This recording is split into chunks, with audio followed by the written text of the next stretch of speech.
Season's greetings, everybody. Welcome to Talking Theater Live. We've been on actually a 3-month hiatus while we were working on The Crucible, but we are back today, and I'm thrilled to have with me Santa Fe actor, producer, and writer Danielle Reddick. So we're live here in Santa Fe, New Mexico. I'm Scott Harrison, the artistic director of Ironweed Productions. We are a theater company based in Santa Fe for any of you folks that are watching us for the first time. And for any of you joining us for the first time, Talking Theater Live is a series of 30-minute conversations between me and Santa Fe theater writers, actors, directors, producers, designers, dramaturgs, and stage managers, sharing their stories about their experiences in the theater and the paths they've taken to creating theater in Santa Fe. And Danielle, I'm thrilled to have you. Thanks so much for joining me. Thanks for having me, Yeah, Scott. really looking forward to the conversation. Danielle was just played Tituba in our production of The Crucible and has actually just started rehearsals for Pi 2.0. Pi 2.0, which was a Theater Credesco production, which is now going on tour. So we will definitely talk about that. See, folks, this is the fun part of hi, Pat, folks that are joining us as we go live here. I just want to give a very brief shout out to my friend Jill Batson. My wife and Jill were talking after our last interview and saying that my Clark Kent readers weren't going to do the trick for I needed some more cool specs. So Jill sent me 6 very cool sets of readers, one of which I'm wearing today. So I just want to say thank you, Jill, for that. So Danielle, I just actually just wanted to just start from the beginning and ask you kind of your earliest memory of being captured by the imagination or storytelling. When are your first memories of being kind of captured by that? Well, I grew up an only child, and when I was young, I stuttered, so like really badly, and so it was hard to communicate with other kids. Mm-hmm. So I played a lot by myself. Journeys with your dolls and everything, and since I had a room to myself, it was the kingdom and the journeys around the room. And then in, let's see, 1, 2, 3, 4, 5th grade, 6th grade, well, I did plays before 6th grade, but 6th grade was my first time doing Shakespeare. And the years before that, I'd done plays and discovered that when I learn lines and rehearse, I don't stutter. And then it was also really fun, because I always played on my own, played all the characters, and so then I've got a stage and I'm not stuttering and people want to watch. It's like, whoa, it was just, and that was a done deal. Oh, wow. So it just became like part of my life, like something I did. Yeah.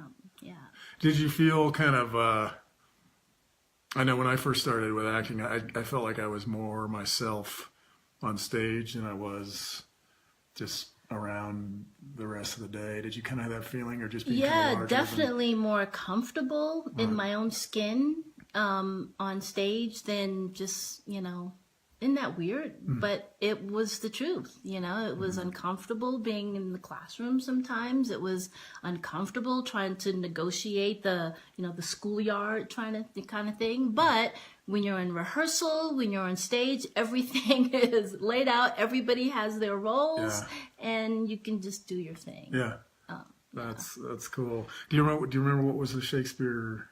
Yes, it was Taming of the Shrew. Do you remember what role you were in? I was Catherine. Oh, gosh. Yes. Me and Stephen Ward. We did that freaking scene over and over and over again, and it was just like we loved it. Loved it. Yeah. I mean, I still know it. That is cool. So you said you were in 6th grade? Yeah, that was, let's see, 4th grade was, I did Get Feisty Love. That was, I don't know if you remember back in the 70s, there was this TV show called Get Christy Love. Well, my teacher rewrote it, Get Feisty Love. That was my first starring role in a play. That was 4th grade.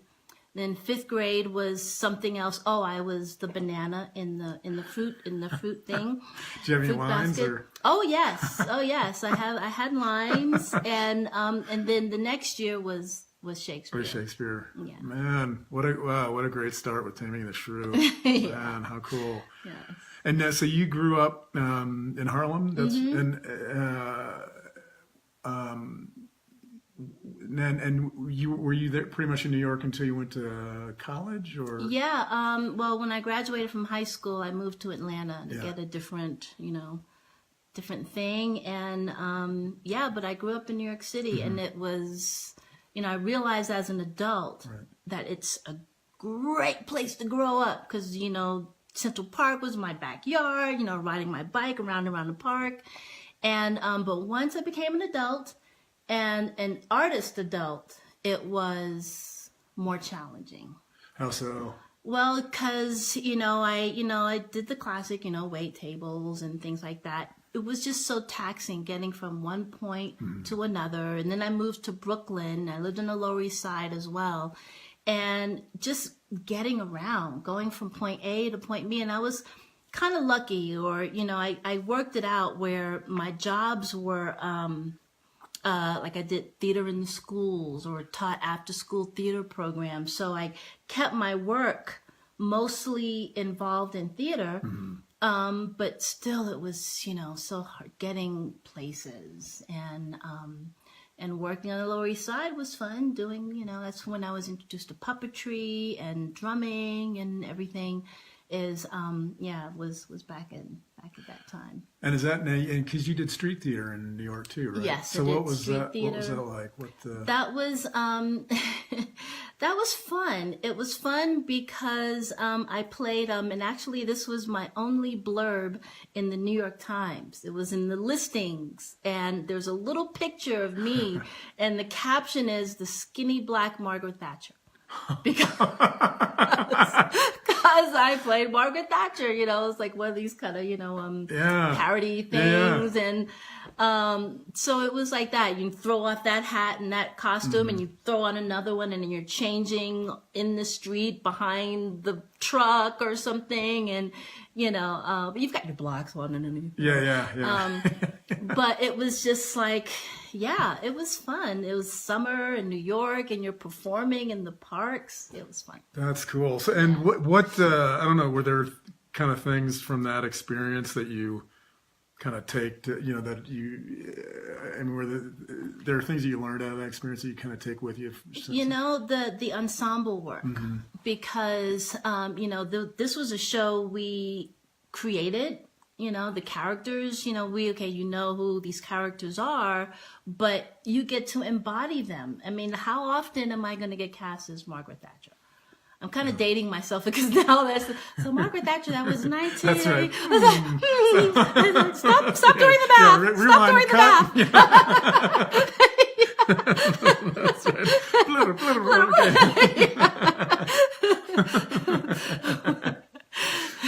So it was just like, that sort of, throw it on, throw it off, change your voice, change your body, and and working with other people in that sort of, I'm looking for the word, not renegade, but roughhouse. But, there's the right word somewhere. Yeah. That's well. And did you find? I mean, were there? I guess you were just kind of performing for all different sorts of. I mean, just the audience that you used to have would be pretty varied, because it would imagine. be whoever's in the park that day. So and people would come, and we were free shows in the park. It's like, wow, look at all these adults behaving weirdly and wearing strange hats and things, and it was great. It was great, and the audience is right there, and the kids, and it's Do you still, any of those people that you did that with, do you still kind of keeping track of, or? No. Yeah. No. How many, was there kind of a core, how many folks were Wow, it was a big cast. And we did it out of Theater for the New City, which I'm pretty sure is still a theater, a Bible theater now. Yeah, it was a big cast. But I don't know anybody today who was part of that. Yeah. When did Stomp and how did that come about? When and how did that come about? Yeah, I was doing the show and I was drumming for the show, and at the time I was doing a lot more drumming than theater than acting, which was a little annoying to me because I started to be known as the drummer girl, and I was like, no, I'm an actor, really, So, but anyway, I was in this show, and the director of the show came into rehearsal with a little piece of paper from backstage, and she said, you should go to this audition. And I was like, I never look at backstage, I don't, so I went, and it was for Stomp, and I hadn't seen the show. I was like, oh, okay. So I went, and they called me back. I was like, oh, wow, I got a call back. And the auditions were like fun, because you had the gamut. You had ballerinas, you had drummers, you had actors, you had older people, younger people, like everybody would show up. Yeah. And it wasn't a one-on-one. They put you in a group and they would show you parts of the show. So, this is how you do poles or hammer handles. This is how you do tubes, and da-da-da. And so they would just put us in a line and show us how to do stuff. And, they called me back again. Wow. And I was like, oh my God, I better go see the show because I have no idea. So I spent the money and went to the Orpheum and saw the show, sat like right in the front middle, and I was like, oh my God. Wow. Oh my God. Yeah. Really? Wow, it looks like fun, but okay, I won't get my hopes up. And then they cast me. Wow. Yeah, it was it was surprising, and it was maybe the hottest summer in New York. Yeah. And, we were rehearsing every day, all day. And I just remember, like, my hands were just, like, swollen. And I remember walking around with my hands up like this because, we're banging all day. Yeah.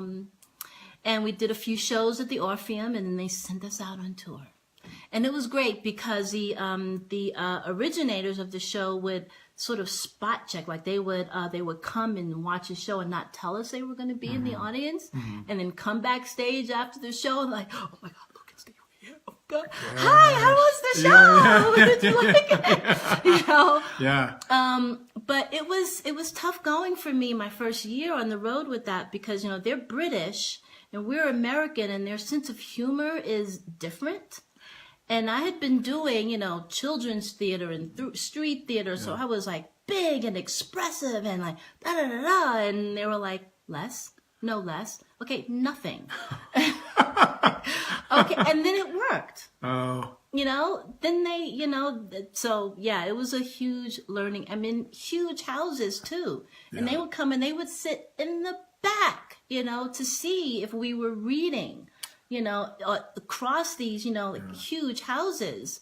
And it was amazing for me that the less I did, the more they liked, and they could see it from way back there, which, now it's just, now if you do that, now when I do that, I don't know, it's hard for me to find the balance, and not be kabuki, not be the kabuki actor, and but still be Red. It's a fine line. Yeah. Oh, that's fascinating. I didn't realize it originated in. It's a British show. All the originals are Brits. Huh. Mm-hmm. And you were on tour of that for 4 years? 4 years. Yeah. Now, how long? Because I did a tour when I was in D.C. and it was for 9 months, and which was really incredible learning experience. But for 4 years, how long of a swath would you be before you got a break, or was it just? Yeah, we would just go because there'd be times where we would have a dark weekend and maybe we would be in the city and just be off. Yeah. Or we would get a week off and we could actually go somewhere and come back. Yeah. I'd come to Santa Fe. That's when I fell in love with Santa Fe, is those longer breaks. Yeah. But mostly The worst thing was we went from Korea to Hawaii. We had the first week off. Who gets tonsillitis and has to be in bed? Oh, no. This couldn't happen when we were in Illinois. Yeah, right. Why couldn't this happen in Peoria? No. Yeah, no. Sick my first week in Hawaii. Paid vacation in Hawaii. Sick. Oh, man. I was so unhappy. I was very unhappy. So you all would kind of come back to so New York was kind of that was home base. You'd kind of come back periodically. Do you was there a city or an experience on the tour that just stands out for you as your favorite? Well, actually, Toronto was pretty nice. We sat down in Toronto for a whole summer, and usually on tour I was they had A cast members and they had B cast members. So if you were A cast, you did 7 shows a week, and you'd have one of the matinees on Sunday or Saturday off. Well, when we were in Toronto, I got to be swing cast, which meant I had the whole week off and just did 4 shows on the weekend. So I got to actually, enjoy Toronto. I had Torontonian friends, I had a bike, so it was like I got to live there, in that city, and I loved it. Toronto's a great town, so that stands out to me because I had a whole sort of, I had my own apartment. It was great, and only had to work on the weekends. So yeah, Toronto was great, and I had experiences that weren't so great, like Peoria. Just being a Black woman in a strange town, and and because I would always, go out. So, you've got Monday off, you've got the days off. Yeah. So, I'm in this new city. What's around? Where's the food co-op? Where's the health food store? Something to look for. And so you go out in these strange towns, and they're not always friendly. The looks, or people saying you're not from around here, are you? It's like, no. Okay, where's my hotel? So but it was all good. It was a learning experience because museums, like the bigger cities, you can actually sightsee. Yeah. And I learned that I like Santa Fe. There are very few cities in this town where I'd want to take root. Seattle's nice. I enjoyed Seattle. We went there a couple times. We would go to the same cities. Yeah. We had 2 casts, and one cast would do these cities and another cast would do those cities. So we would, so Seattle was good. But yeah. Santa Fe. So what is it about, what was it originally about Santa Fe that drew you? The openness, the light, the fact that it's just really, it's an old city, but it's very, I don't know, what is it? It's just, it's friendly. It's friendly, and I just felt at home here. And it's just so beautiful. You can go the hikes and the weather, and everything is really close. I don't have to drive an hour out of town to have a nice hike, So. Yeah. I know when you were talking about New York earlier, right? My wife and I moved there in, was it 1998? We were there for 4 years, but I remember feeling like it took me about 6 months to kind of develop I called it an emotional or spiritual callus to being in New York, just because it was, well, as you said, everything was, there was just incredibly exciting things about it, but the getting from place to place, the just kind of the dealing with the constant energy coming at you, which could be stimulating and exhausting at the same time. I feel like it took me 6 months to kind of be in that place where, okay, I've kind of got the kind of thick skin that I need to kind of make my way around. Well, I had to take the train to go to high school, and it was torture.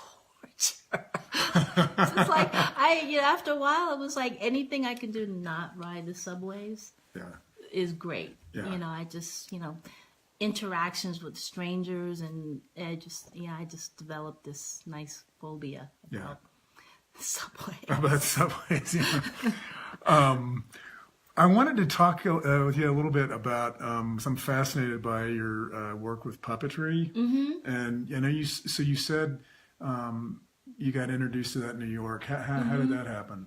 I did this play called A Gun, a Book, a Photograph, a Name, and one of my characters was a 9-foot puppet.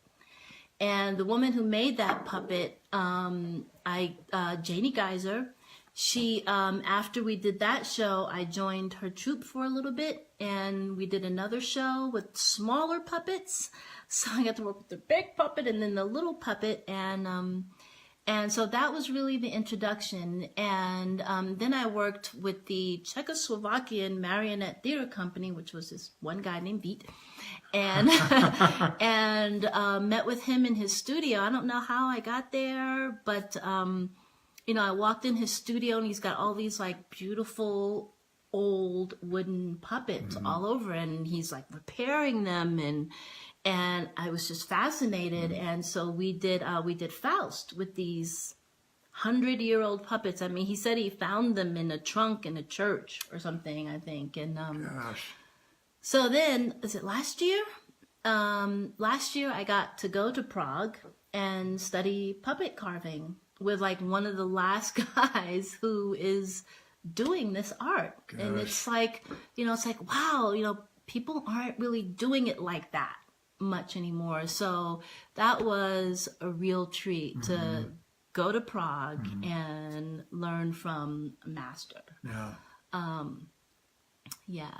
Okay, now is because it's interesting because I know when you talked about going there, I was my family, my grandfather's, my mom's father's side of the family is from Czechoslovakia and Prague, and so I didn't realize that puppetry was such a important part of the culture. Is it? Did it kind of? I don't know. What do you know? What's kind of the history of puppetry in Czechoslovakia? Well, what I can remember and pull back is first it was really a part of life. Like we went to this one lady's house, older lady. Her husband had collected these puppet theaters. Like, so every family would have like a little puppet theater, like you see in what's that movie? Dun dun dun dun dun dun dun. The Sound of Music, right. So that was like a thing. Yeah. People had these in their houses, and so it was part of the culture. And the family would do shows, and then the politics happened, and those things went away. I don't really get it all, but it became less a part of the culture. So this one guy whose house I went to, oh my God, wall to wall in all these rooms, all these old 150-year-old puppets, carved beautifully, intricately, and just lined the walls everywhere. And because he'd gone, because people were like either giving them away or they were being taken. I don't really understand it, but he was able to collect them. And so it was a part of the culture, and then it wasn't a part of the culture. And but people still really respect it and revere. I mean, there's still, puppet shows. While I was there, the school that I went to there, they took us to all these marionette shows. And it was just great to see that it's still alive. Yeah. And, yeah. Now, now you make puppets. When did that begin? I started making them, well, actually, when I first moved here, Giuseppe and I, my husband. Well, you don't know. That's right. My deeper voice now. We created a show, and I made like 12 puppets, and we would film them.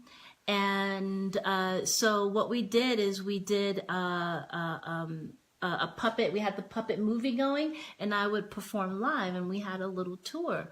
So that's really when I started making them was for our shows. And we toured the East Coast a couple years, in our Airstream, and when you took our cat, and yeah. Gosh. And now when you, I was thinking about this today. I mean, in terms of making a puppet, I mean, you're literally creating a character. And I was just wondering, are there certain, crossovers in terms of yourself creating a character and then the kind of the process you go through in terms of creating a puppet? Yeah, well, right now I'm making a puppet for Pi. And it's a little bit scary because it's a puppet that of my character. And so it's a me puppet, which is the first time. Yeah. Actually, no, the puppet I made in Prague was technically a me puppet, but didn't really end up that way. And that's the thing. I started, and then I don't really know who that is gonna be, who this puppet is gonna be. And then, each time, and something I was talking about today in rehearsal is every time I make one, it's usually for something. Mm-hmm. So I'm thinking about how it's going to be used. And so each one is different, which is a thing that I'm kind of hankering for is my style, my puppet style. So when the next project comes along, I know how I want to make this puppet. Mm-hmm. It's really kind of complicated a little bit because there was all these ways to make a puppet, and all the variables. So like for Pi, the puppet has to do X, Y, Z. So that changes how I'm going to make the arms. It changes how the hands need to move and what the face needs to do. How big it needs to be. So each time I start to make a puppet, it feels like a whole nother learning curve. And it's that good frustration. It's like, oh my God, I'm terrified. Is this gonna work right? I'm gonna have to make 20 puppets to find the right one. Nope, that's not on the back of the drawing board. Here we go again. Man, well, and does the maybe it just happens at different times depending on the puppet. I mean, does the voice come at a kind of particular time in the process, or does it differ? It probably comes after, I think, at the end. Mm-hmm. Yeah, like with the Cleo the Clumsy show, our puppet show. Once you see it, it's like, oh, that's your voice. Once it kind of tells you what its voice wants to be.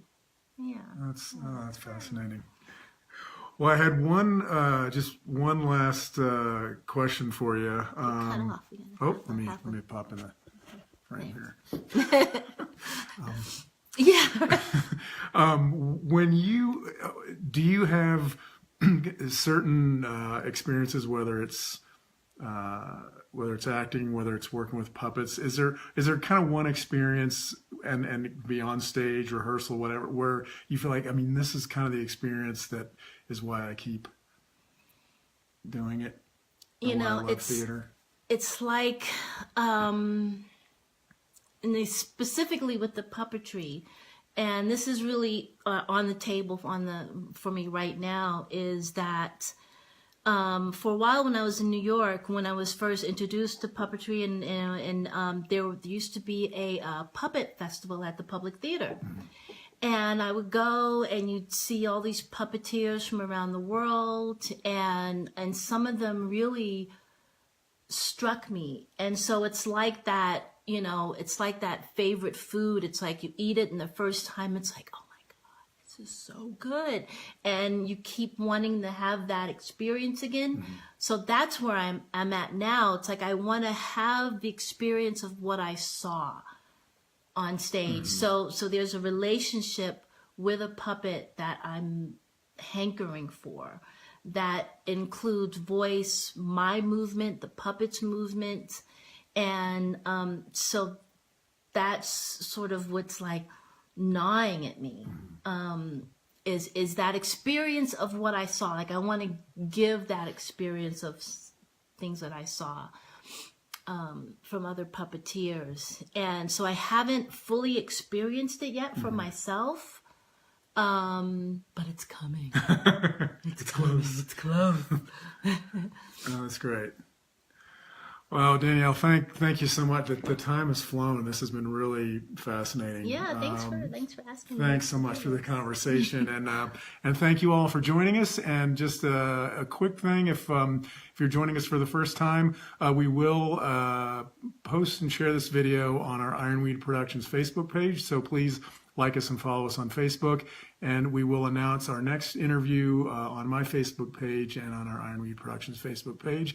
But again, thank you so much, Danielle. Yeah, thank you, Scott. And thank you all very much, and happy holidays. Until next time, good night.